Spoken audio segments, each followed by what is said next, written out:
வணக்கம். நாளேடுகளில் நமது பார்வையூடாக சந்திக்கின்றோம். இன்று 1ஆம் திகதி ஆகஸ்ட் மாதம் 2017ஆம் ஆண்டு செவ்வாய்க்கிழமை. வழக்கம் போன்று இன்றைய தினமும் எமது கரங்களில் கிடைக்கப்பெற்றுள்ள பத்திரிகைகளின் முன்பக்க செய்திகளை பார்க்க உள்ளோம். இன்றைய வீரகேசரி பத்திரிகையின் பிரதான செய்தி: யாழில் முப்படை உதவியுடன் இறுக்கமான பாதுகாப்பு திட்டம், இறுதி சந்தேக நபர் கைதாகும் வரை அதிரடி நடவடிக்கை தொடரும் என்கிறார் போலீஸ் மா அதிபர் என்ற தலைப்பில் பிரசுரமாகி இருக்கின்றது. யாழ் குடாவில் இடம்பெறும் சட்டவிரோத செயல்களை கட்டுப்படுத்தவும் அங்கு பாதுகாப்பை உறுதி செய்யவும் இராணுவம், கடற்படை, விமானப்படையினருடன் போலீஸ் விசேட அதிரடி படையினரையும் இணைத்து இறுக்கமான பாதுகாப்பு கட்டமைப்பொன்றை செயற்படுத்த போவதாக போலீஸ் மா அதிபர் பூஜித ஜெயசுந்தர அறிவித்துள்ளார் என்று அந்த செய்தி 14ஆம் பக்கத்திற்கு விரிவாக செல்கின்றது. தேசிய பிரச்சினையை தீர்க்கும் வரை நல்லாட்சி அரசை பாதுகாப்போம், ஐக்கிய தேசிய கட்சி அறிவிப்பு. தமிழ் கூட்டமைப்பின் ஆதரவில்லாமலும் ஆட்சி அமைக்கலாம் என்கிறது என்ற தலைப்பிலான ஒரு செய்தியும் இன்றைய வீரகேசரி பத்திரிகையில் இடம்பெற்றுள்ளது. தேசிய அரசாங்கத்தை நாம் ஒருபோதும் விட்டுக் கொடுக்க மாட்டோம், தேசிய பிரச்சினையை தீர்க்கும் வரைக்கும் தேசிய அரசாங்கத்தை பாதுகாப்போம், மேலதிகமாக இரு போயா தினங்களை பெற்றுத் தருகின்றோம், முடியுமானால் ஆட்சியை கவிழ்த்து காட்டுங்கள் என்று ஐக்கிய தேசிய கட்சி சவால் விடுத்துள்ளது என்று அந்த செய்தி பிரசுரமாகி இருக்கின்றது. வாக்குறுதிகளுக்கு ஏற்ப அரசாங்கம் துணிந்து அரசியல் தீர்வை முன்வைக்க வேண்டும், சம்பந்தன் வலியுறுத்தல், சர்வஜன வாக்கெடுப்பு அவசியம் என்கிறார் என்ற தலைப்பிலான செய்தியும் பிரசுரமாகி இருக்கின்றது. ஒரு காலத்தில் இலங்கை மீது நல்ல அபிப்பிராயத்தை சர்வதேசம் கொண்டிருக்கவில்லை, அந்நிலைமை தற்பொழுது மாறியுள்ளது. நம்பிக்கைகளும் நல்ல அபிப்பிராயமும் தொடர்ந்து நீடிக்க வேண்டுமாயின் தமிழ் மக்களுக்கான அரசியல் தீர்வை துணிந்து இலங்கை அரசு முன்வைக்க வேண்டும் என்று எதிர்க்கட்சித் தலைவர் சம்பந்தன் தெரிவித்துள்ளார் என்று அந்த செய்தி பிரசுரமாகி இருக்கின்றது. ஆட்சி பீடமேற கனவு காண வேண்டாம் என்ற தலைப்பிலான ஒரு செய்தியும் இன்றைய வீரகேசரி பத்திரிகையின் முன்பக்கத்தில் பிரசுரமாகி இருக்கின்றது. பாராளுமன்றத்தில் தலைகளின் எண்ணிக்கையை மாற்றி ஆட்சி பீடம் ஏறிவிடலாம் என்று கனவு காண வேண்டாம், தவறு செய்வோருக்கு நாட்டில் இருப்பு இல்லை, பௌத்த புண்ணிய பூமியான இந்த நாட்டில் நியாயமான சமூகத்தை நோக்கி பயணிப்பவர்கள் மாத்திரமே நிலைத்திருக்க முடியும் என ஜனாதிபதி மைத்ரிபால சிறிசேன தெரிவித்துள்ளதாக அந்த செய்தி பிரசுரமாகி இருக்கின்றது. இவை தவிர வடமாகாண சபை உறுப்பினர்கள் 3 குற்றப்புலனாய்வு பிரிவு விசாரணை என்ற தலைப்பிலான ஒரு செய்தியும் இடம்பெற்றுள்ளது. வடக்கு மாகாண சபை உறுப்பினர்களான MK சிவாஜிலிங்கம், பசுபதி பிள்ளை மற்றும் தியாகராஜா ஆகியோரிடம் குற்றப்புலனாய்வு பிரிவு நேற்று 3 மணித்தியாலங்கள் விசாரணை நடத்தியுள்ளது. இனப்படுகொலை என்ற வார்த்தை பிரயோகம் மற்றும் ஜனாதிபதி முல்லைத்தீவுக்கு விஜயம் மேற்கொள்ளப்படவிருந்தமை தொடர்பில் கருத்து வெளியிட்டமை போன்ற விடயங்களுக்காகவே இந்த விசாரணை மேற்கொள்ளப்பட்டுள்ளது என்று அந்த செய்தி 14ஆம் பக்கத்திற்கு தொடர்ந்து செல்கின்றது. இவை இன்றைய வீரகேசரி பத்திரிகையின் முன்பக்கத்தில் இடம் பிடித்துள்ள முக்கிய செய்திகள். அடுத்து தினக்குரல் பத்திரிகையின் பிரதான செய்தியினை பார்க்கலாம். இன்றைய தினக்குரல் பத்திரிகையின் பிரதான செய்தி: கொக்குவிலில் போலீசார் மீதான வாழ்வெட்டு, முப்படையினரையும் களமிறக்கி தேடுதல், முன்னாள் புலி போராளியே தலைவர், யாழ் நகரில் போலீஸ் மா அதிபர் அறிவிப்பு என்ற தலைப்பில் பிரசுரமாகி இருக்கின்றது. இதனை இன்றைய வீரகேசரி பத்திரிகையின் விரிவான செய்தியாக நாம் பார்த்திருந்தோம். தலைமையக ஆலோசனைகளை பெறாது இராணுவம் தலையிடக்கூடாது என்ற தலைப்பிலான ஒரு செய்தியும் இன்றைய தினக்குரல் பத்திரிகையில் இடம்பெற்றுள்ளது. யாழ்ப்பாண குடாநாட்டின் பாதுகாப்பு நிலவரங்களை ஆராய்ந்த இராணுவ தளபதி லெப்டினன்ட் ஜெனரல் மகேஷ் சேனநாயக்க எந்தவொரு சூழ்நிலையிலும் இராணுவ தலைமையகத்தின் ஆலோசனையை பெற்றுக்கொள்ளாமல் சட்டம் ஒழுங்கு விவகாரத்தில் தலையீடு செய்யக்கூடாது என்று உத்தரவிட்டுள்ளார் என்று அந்த செய்தி பிரசுரமாகி இருக்கின்றது. யாழ் சம்பவம் அமைச்சரவை ஆராயும் என்ற தலைப்பிலான செய்தியும் தினக்குரல் பத்திரிகையில் பிரசுரமாகி இருக்கின்றது. யாழ்ப்பாணம் கோப்பாய் பகுதியில் போலீசார் மீது நடத்தப்பட்ட தாக்குதல் தொடர்பாக இன்று செவ்வாய்க்கிழமை ஜனாதிபதி தலைமையில் நடைபெறவுள்ள அமைச்சரவை கூட்டத்தின் போது ஆராயப்பட உள்ளதாக அமைச்சர் ஹபீர் ஹாசிம் தெரிவித்துள்ளதாக அந்த செய்தி பிரசுரமாகி இருக்கின்றது. அதுபோன்று தெற்கை குழப்ப யாழில் வாழ்வெட்டு என்ற தலைப்பிலான செய்தியும் பிரசுரமாகி இருக்கின்றது. தெற்கிலே குழப்பம் ஒன்றை ஏற்படுத்தவே யாழ் குடாநாட்டில் திட்டமிட்ட வகையில் வாழ்வெட்டு சம்பவங்கள் அரங்கேற்றப்படுவதாக தமிழ் தேசிய கூட்டமைப்பின் பேச்சாளரும் யாழ் மாவட்ட எம்பியுமான MA சுமந்திரன் தெரிவித்தார் என்று அந்த செய்தி பிரசுரமாகி இருக்கின்றது. குற்றச் செயல்களா? என்னிடம் முறையிடுங்கள் என்ற தலைப்பிலான செய்தியும் இன்றைய தினக்குரல் பத்திரிகையில் பிரசுரமாகி இருக்கின்றது. நாட்டில் நடைபெறும் சட்டவிரோத சம்பவங்கள் மற்றும் குற்ற செயல்கள் தொடர்பில் பொதுமக்கள் தன்னிடத்தில் நேரடியாக தகவல்களை பதிவு செய்ய முடியும் என்று போலீஸ் மா அதிபர் பூஜித ஜெயசுந்தர தெரிவித்தார். போலீசாருக்கு வழங்கப்படும் தகவல்களில் முழுமையான அதிஉச்ச ரகசியம் பேணப்படும் என்றும் அவர் உறுதியளித்துள்ளதாக அந்த செய்தி 10ஆம் பக்கத்திற்கு விரிவாக செல்கின்றது. இவை இன்றைய தினக்குரல் பத்திரிகையில் இடம் பிடித்துள்ள முக்கிய செய்திகள். அடுத்து சுடரொளி பத்திரிகையினை பார்க்கலாம். இன்றைய சுடரொளி பத்திரிகையின் பிரதான செய்தி, போலீசார் மீதான தாக்குதல் வாழ்வெட்டு சம்பவங்களை அடுத்து அதிரடிப்படையின் அதிசிறப்பு பிரிவு யாழில் குவிப்பு, தேடுதல் நடவடிக்கை தீவிரம் என்ற தலைப்பில் பிரசுரமாகி இருக்கின்றது. இதனை இன்றைய வீரகேசரி பத்திரிகையின் பிரதான செய்தியாக நாம் விரிவாக பார்த்திருந்தோம். வடக்கில் படையினருக்கு ஆபத்து, பதறுகின்றார் உதய கம்மன்பில என்ற தலைப்பிலான செய்தியும் சுடரொளி பத்திரிகையில் இடம்பெற்றுள்ளது.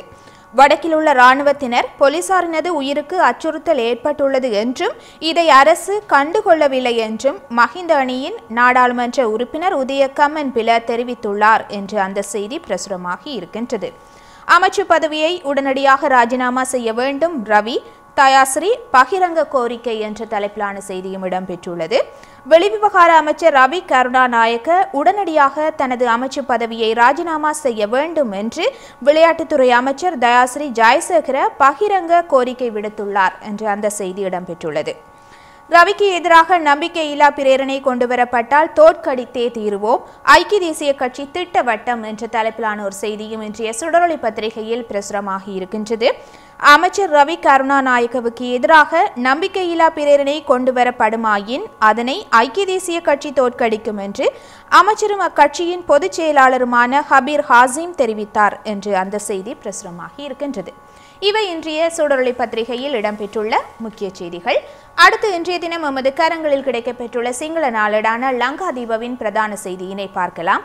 ஜனபதி கே முலதிவ் கமனட்ட தர்ஜனிய கலாய் சோதனா என்ற தலைப்பில் இன்றைய லங்காதீபவின் பிரதான செய்தி வெளியாகியுள்ளது. ஜனாதிபதியின் முல்லைத்தீவு விஜயம் தொடர்பில் அச்சுறுத்தலான கருத்து வெளியிட்ட சிவாஜிலிங்கத்திடம் குற்றப்புலனாய்வு பிரிவு 5 மணி நேரம் விசாரணை என்பதே அந்த செய்தியாகும். இதனை இன்றைய தமிழ் பத்திரிகையில் நாம் விரிவாக பார்த்திருந்தோம். அடுத்து ஆங்கில நாளேடான டெய்லி மிரரின் பிரதான செய்தியினை பார்க்கலாம். இன்றைய டெய்லி மிரரின் பிரதான செய்தி, Mahendran threaten me to appoint Saman Kumara ex EPF chief என்ற தலைப்பில் பிரசுரமாகி இருக்கின்றது. சமன் குமாரவின் நியமனம் குறித்து மத்திய வங்கியின் முன்னாள் ஆளுநர் மகேந்திரன் அச்சுறுத்தினார் என்று ஊழியர் சேமலாப நிதிய முன்னாள் தலைவர் தெரிவிப்பு என்பதே அந்த செய்தியாகும். அடுத்து இன்றைய பத்திரிகைகளில் வெளியாகியுள்ள ஆசிரியர் தலையங்கங்களில் எமது பார்வையினை செலுத்தலாம். இன்றைய வீரகேசரி பத்திரிகையின் ஆசிரியர் தலையங்கம், வன்முறைகளை கட்டுப்படுத்துவதற்கு நடவடிக்கை எடுக்க வேண்டும் என்ற தலைப்பில் பிரசுரமாகி இருக்கின்றது. யாழ் குடாநாட்டில் மீண்டும் வன்முறை சம்பவங்கள் அதிகரித்துள்ளது. அதுவும் போலீசார் மீது தாக்குதல்கள் அண்மை காலமாக அதிகரித்துள்ளன. இதனால் யாழ் குடாநாட்டில் பதற்றமான ஒரு சூழ்நிலை தற்போது உருவாகியுள்ளது. குடாநாடு உட்பட வடக்கை பொறுத்தவரை போதைப் பொருட்களின் பாவனைகளும் அதிகரித்துள்ளன.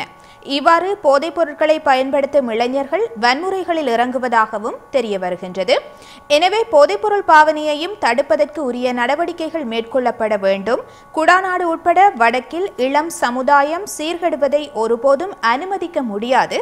எனவே போலீசாருடன் பொதுமக்களும் ஒன்றிணைந்து இத்தகைய வன்முறைகளை கட்டுப்படுத்துவதற்கு உரிய நடவடிக்கைகளை எடுப்பதே இன்றைய அவசர தேவையாக உள்ளது என்பதை சுட்டிக்காட்டி இன்றைய வீரகேசரி பத்திரிகையின் ஆசிரியர் தலையங்கம் பிரசுரமாகி இருக்கின்றது. அடுத்து தினக்குரல் பத்திரிகையின் ஆசிரியர் தலையங்கத்தினை பார்க்கலாம். இன்றைய தினக்குரல் பத்திரிகையின் ஆசிரியர் தலையங்கம், இழுபட்டு செல்லும் பொறுப்பு கூறல் என்ற தலைப்பில் பிரசுரமாகி இருக்கின்றது. நாட்டில் நிலையானதும் நீடித்ததுமான சமாதானத்தை உறுதிப்படுத்துவதற்கு வடக்கு கிழக்கில் யுத்தத்தால் பாதிக்கப்பட்ட தமிழ் பெண்களின் கோரிக்கைகளுக்கு செவி சாய்த்து அவர்களுக்கு இழைக்கப்பட்ட அநீதிகளுக்கு தீர்வு காணுமாறு அரசாங்கத்துக்கும் சர்வதேச செயற்பாட்டாளர்களுக்கும் உரிமைகளுக்கான ஆர்வலர்களும் அமைப்புகளும் வலியுறுத்தல் விடுத்து வருகின்றமை தொடர்கதையாகி இருப்பதாக தென்படுகின்றது. போரின் இடம்பெற்ற மனித உரிமை மீறல் குற்றச்சாட்டுகள் உட்பட பாரதூரமான விடயங்கள் தொடர்பான பொறுப்பு கூறலும் உண்மையை கண்டறிதல் அவசியம் என்பதை வலியுறுத்தி வடகிழக்கை வரலாற்று பூர்வ வாழ்விடமாக கொண்ட தமிழ் மக்களின் குறிப்பாக பெண்கள் தொடர்ந்து சாத்வீக வழியில் போராட்டத்தை முன்னெடுத்து வருகின்றனர். யுத்தம் முடிவுக்கு கொண்டுவரப்பட்ட 6 ஆண்டுகளின் பின்னர் கொழும்பில் ஆட்சி மாற்றம் ஏற்பட்டதைத் தொடர்ந்து 2015இல் ஐநா மனித உரிமைகள் பேரவைக்கு அரசாங்கம் உறுதிமொழியை வழங்கி இருந்தது அதனை சுட்டிக்காட்டியதாக இன்றைய தினக்குரல் பத்திரிகையின் ஆசிரியர் தலையங்கம் பிரசுரமாகி இருக்கின்றது. அடுத்து சுடரொளி பத்திரிகையின் ஆசிரியர் தலையங்கத்தினை பார்க்கலாம். இன்றைய சுடரொளி பத்திரிகையின் ஆசிரியர் தலையங்கம் யாழ் குடாநாட்டில் வன்முறைகளை தூண்டி அரசியல் லாபம் அடைய முயற்சி என்ற தலைப்பில் கேள்விக்குறியுடன் பிரசுரமாகி இருக்கின்றது. மீண்டும் வன்முறைகளை சந்தித்து நிற்கின்றது யாழ்ப்பாணம். மெல்ல மெல்ல மக்கள் மனதில் அச்சம் உருவாவதை உணர முடிகின்றது. சமீபத்திய வன்முறைகள் தமிழ் மக்களின் உரிமை சார்ந்த உணர்வுகளின் வெளிப்பாடு அல்ல என்பது வெளிப்படையான விடயம். அவ்வாறான ஒரு சூழ்நிலையில் இவற்றால் ஆதாயம் அடைய முயலும் சக்திகள் யார் என்பது முக்கியமான கேள்வி. நல்லாட்சி அரசின் எதிர்காலம் குறித்த பல்வேறு சந்தேகங்களும் ஊகங்களும் வெளியாகிக் கொண்டிருக்கின்ற இந்த தருணத்தில் தென்பகுதியில் குழப்பத்தை ஏற்படுத்தி அரசுக்கு கடும் அழுத்தங்களை கொடுப்பதற்காக வடபகுதியில் வன்முறைகளை கட்டவிழ்த்து விடுவதற்கான முயற்சிகளில் சில சக்திகள் ஈடுபட்டிருக்கலாம் என்ற சந்தேகம் பல தரப்புகளிடமிருந்தும் வெளியாகியுள்ளதை காண முடிகின்றது. சட்டம் ஒழுங்கை சீர் செய்கின்றேன் என்ற பெயரில் பெருமளவு படைகளை நிலைகொள்ளச் செய்வது போன்ற நடவடிக்கைகளால் அரசின் பக்கமும் சந்தேகம் திரும்பும் ஆபத்து உள்ளது என்று இன்றைய சுடரொளி பத்திரிகையின் ஆசிரியர் தலையங்கம் பிரசுரமாகி இருக்கின்றது. தொடர்ந்து இன்றைய பத்திரிகைகளில் வெளியாகியுள்ள மலையக செய்திகள் பக்கத்தில் எமது பார்வையினை செலுத்தலாம். இன்றைய வீரகேசரி பத்திரிகையின் மலையக செய்திகள் பக்கத்தில் வைத்தியசாலை பாதைகளை செப்பனிட 125 மில்லியன் ரூபாய் நிதி ஒதுக்கீடு, பொருட்கள் பகிர்ந்தளிக்கும் நிகழ்வில் அமைச்சர் திகா என்ற தலைப்பிலான ஒரு செய்தி புகைப்படத்துடன் பிரசுரமாகி இருக்கின்றது. அடுத்து இன்றைய பத்திரிகைகளில் வெளியாகியுள்ள சர்வதேசம் மற்றும் இந்திய செய்திகள் பக்கத்தில் எமது பார்வையினை செலுத்தலாம். இன்றைய வீரகேசரி பத்திரிகையின் உலக செய்திகள் பக்கத்தில் பாகிஸ்தானின் புதிய பிரதமர் இன்று தேர்ந்தெடுக்கப்படுகின்றார் என்ற தலைப்பிலான ஒரு செய்தியும், சோமாலியாவில் தீவிரவாதிகள் தாக்குதலில் 39 ஆஸ்திரேலிய அமைதிப்படையினர் பலி என்ற தலைப்பிலான ஒரு செய்தியும், அமெரிக்க அதிகாரிகளை ரஷ்யாவை விட்டு வெளியேற புட்டின் உத்தரவு என்ற தலைப்பிலான ஒரு செய்தியும் பிரசுரமாகி இருக்கின்றது. அதுபோன்று ஏவுகணைகளை இடைமறித்து அளிக்கும் தாட் வெற்றிகரமாக பரிசோதித்தது அமெரிக்கா என்ற தலைப்பிலான ஒரு செய்தியும் இன்றைய வீரகேசரி பத்திரிகையின் உலக செய்திகள் பக்கத்தில் பிரசுரமாகி இருக்கின்றது. அதுபோன்று இந்திய செய்திகள் பக்கத்தினை பார்க்கலாம். அதிமுகவின் அணிகளை இணைக்க ஒரு நிமிடம் போதும், தினகரன் திவாகரன் கூட்டாக பேட்டி என்ற தலைப்பிலான ஒரு செய்தி பிரசுரமாகி இருக்கின்றது. அதிமுகவின் இரு அணிகளையும் இணைப்போம் என அதிமுக அம்மா அணியின் துணை பொதுச் செயலாளர் டிடிவி தினகரனும் சசிகலாவின் சகோதரர் திவாகரனும் கூட்டாக தெரிவித்துள்ளனர் என்று அந்த செய்தி பிரசுரமாகி இருக்கின்றது. புலிகளின் தடை நீக்கம் தாமதமானாலும் வரவேற்கின்றேன் என்ற தலைப்பிலான ஒரு செய்தியும் இன்றைய வீரகேசரி பத்திரிகையின் இந்திய செய்திகள் பக்கத்தில் பிரசுரமாகி இருக்கின்றது. ஐரோப்பிய ஒன்றிய நீதிமன்றம் விடுதலை புலிகள் அமைப்பு மீதான தடையை நீக்கியமை தாமதமாக வந்த தீர்ப்பு என்றாலும் வரவேற்கின்றேன் என்று நடிகர் மன்சூர் அலிகான் தெரிவித்துள்ளார் என்று அந்த செய்தி பிரசுரமாகி இருக்கின்றது. பரோலில் விடுதலை என்ற தலைப்பிலான ஒரு செய்தி கேள்விக்குறியுடன் இன்றைய வீரகேசரி பத்திரிகையின் இந்திய செய்திகள் பக்கத்தில் இடம்பெற்றுள்ளது. பேரறிவாளனை பரோலில் விடுதலை செய்வது தொடர்பில் விரைவில் அறிவிக்க உள்ளதாக சட்டத்துறை அமைச்சர் சண்முகம் தெரிவித்துள்ளதாக அந்த செய்தி பிரசுரமாகி இருக்கின்றது. சசிகலாவுக்கு களங்கத்தை ஏற்படுத்தும் ரூபா மீது நடவடிக்கை எடுக்க வேண்டும் என்ற செய்தியும் பிரசுரமாகி இருக்கின்றது. சசிகலாவுக்கு களங்கத்தை ஏற்படுத்தும் டிஐஜி ரூபா மீது நடவடிக்கை எடுக்க வேண்டும் என்று கர்நாடக முதலமைச்சரின் தனிப்பிரிவுக்கு அதிமுக அம்மா அணியின் கர்நாடக மாநில செயலாளரும் செய்தி தொடர்பாளருமான புகழேந்தி முறைப்பாடு அனுப்பியுள்ளார் என்பதே அந்த செய்தியாகும். அடுத்து யாழ் பிராந்திய பத்திரிகைகளான உதயன், வலம்புரி மற்றும் காலைக்கதிர் பத்திரிகைகளின் பிரதான செய்திகளை பார்க்கலாம். இன்றைய உதயன் பத்திரிகையின் பிரதான செய்தி, புலி ஆவா உறுப்பினர்களே போலீசார் மீது வாழ்வெட்டு, போலீஸ் மா அதிபர் பூஜித் யாழ்ப்பாணத்தில் தெரிவிப்பு, சுற்றுக்காவல் தேடல் சோதனைகள் மீள ஆரம்பிக்கும் என்ற தலைப்பில் இன்றைய உதயன் பத்திரிகையின் பிரதான செய்தி வெளியாகியுள்ளது. அடுத்து இன்றைய வலம்புரி பத்திரிகையின் பிரதான செய்தியினை பார்க்கலாம். வலம்புரியின் பிரதான செய்தி, யாழில் வன்முறைகள் பெருகிவிட்டதால் விசேட அதிரடிப்படை மூலம் தேடுதல் கைதுகள் தொடரும், போலீஸ் மா அதிபர் பூஜித் திடீர் அறிவிப்பு என்ற தலைப்பில் பிரசுரமாகி இருக்கின்றது. காலைக்கதிரின் பிரதான செய்தி, தீர்வு முயற்சியை முறியடிக்கவே வடக்கில் வன்முறை சம்பவங்கள், திக்கம் கூட்டத்தில் சுமந்திரன் விளக்கம் என்ற தலைப்பில் இன்றைய காலைக்கதிர் பத்திரிகையின் பிரதான செய்தி வெளியாகியுள்ளது. நிறைவாக இன்றைய பத்திரிகைகளில் வெளியாகியுள்ள கேலி சித்திரங்களில் எமது பார்வையினை செலுத்தலாம். இன்றைய தினக்குரல் பத்திரிகையின் கேலி சித்திரம், நூற்றுக்கணக்கானோரின் உயிரிழப்பு காரணமாக அமைந்த 1983ஆம் ஆண்டு இனக்கலவரத்தில் 7 பேர் மாத்திரமே உயிரிழந்ததாக அரசாங்கம் அறிவித்திருந்தது. அதனை நகைச்சுவையாக சித்தரிப்பதாக இன்றைய தினக்குரல் பத்திரிகையில் கேலிச்சித்திரம் அமைந்துள்ளது. அதுபோன்று இன்னுமொரு கேலிச்சித்திரம் இன்றைய தினக்குரல் பத்திரிகையில் வெளியாகியுள்ளது. நல்லாட்சி அரசை கவிழ்ப்பதற்காக முன்னாள் ஜனாதிபதி மஹிந்த ராஜபக்ஷ கடுமையான முயற்சிகளை மேற்கொண்டு வருகின்றார். அதனை சித்தரிப்பதாக அமைந்துள்ளது. இந்த கேலிச்சித்திரத்தில் மஹிந்த ராஜபக்ஷவின் செயற்பாடுகளை கால்பந்தாட்ட போட்டி ஒன்றுடன் ஒப்பிட்டதாக இந்த கேலிச்சித்திரம் அமைந்துள்ளது. இதுவரை இன்றைய தினம் இலங்கையில் வெளியாகியிருந்த தமிழ், சிங்கள மற்றும் ஆங்கில மொழி பத்திரிகைகளின் ஒரு கண்ணோட்டத்தினை பார்த்திருந்தோம். மீண்டும் ஒரு நாளேடுகளில் நமது பார்வையூடாக சந்திப்போம். வணக்கம்.